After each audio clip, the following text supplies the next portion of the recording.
আসলে যারা শহীদ হলেন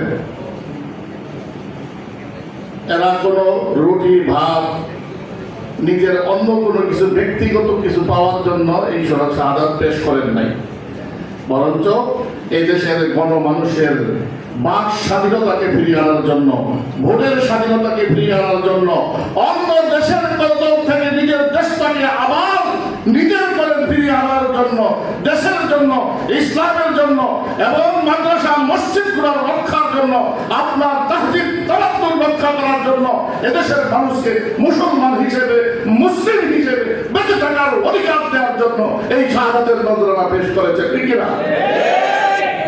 অতএব কেউ যদি মনে করি বৈষয়িক কোন কারণে আমরা আন্দোলন করেছিলাম, সেই আন্দোলনে মারা গেছে, এই জন্য জিজ্ঞেস করা হয় মাসলা থেকে তারা কি সত্যি সত্যি শহীদ?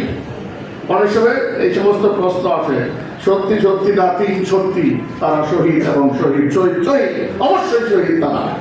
এর কারণ তাদের শুধুমাত্র বৈষয়িক কোনো কারণ ছিল না, এখানে ছিল মানকুতির রাসূলুল্লাহ সাল্লাল্লাহু আলাইহি ওয়াসাল্লাম বলেছেন মানকুতিলা দুনা ইদ্দিহি ওয়া হুয়া শহীদ দুনা মালিহি ওয়া হুয়া শহীদ।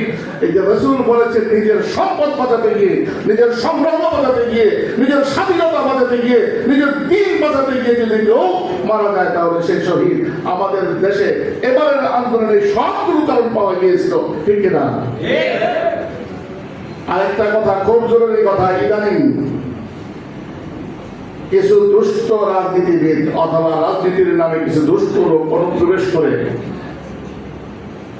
কিছু ভালো মানুষকেও বিপদগ্রস্ত করে ফেলেছে একটা দাবিতে, সেটা হলো পিয়ার পিয়ার পিয়ার। কি জিনিস পিয়ার? কার নাম? আমরা এদেশে কোনো মানুষ এই পিয়ারকে চিনি না। আমরা চিনি চিরাচরিত নিয়মে ভোট হবে, ব্যালটের মাধ্যমে ভোট দিব, সেই ভোটের অধিকাংশ ভোট যে পাবে সে ডিক্লারেট হবে, সেই কি পাস হবে, এটাই তো আমরা চিনি, তাই নাকি?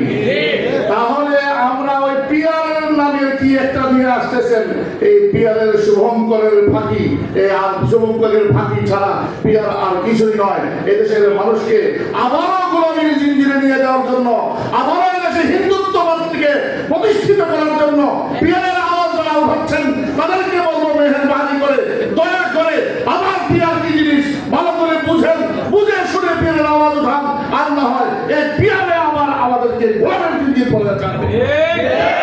আমরা গোলামের জিঞ্জির দ্বিতীয়বার আর পড়তে চাই না।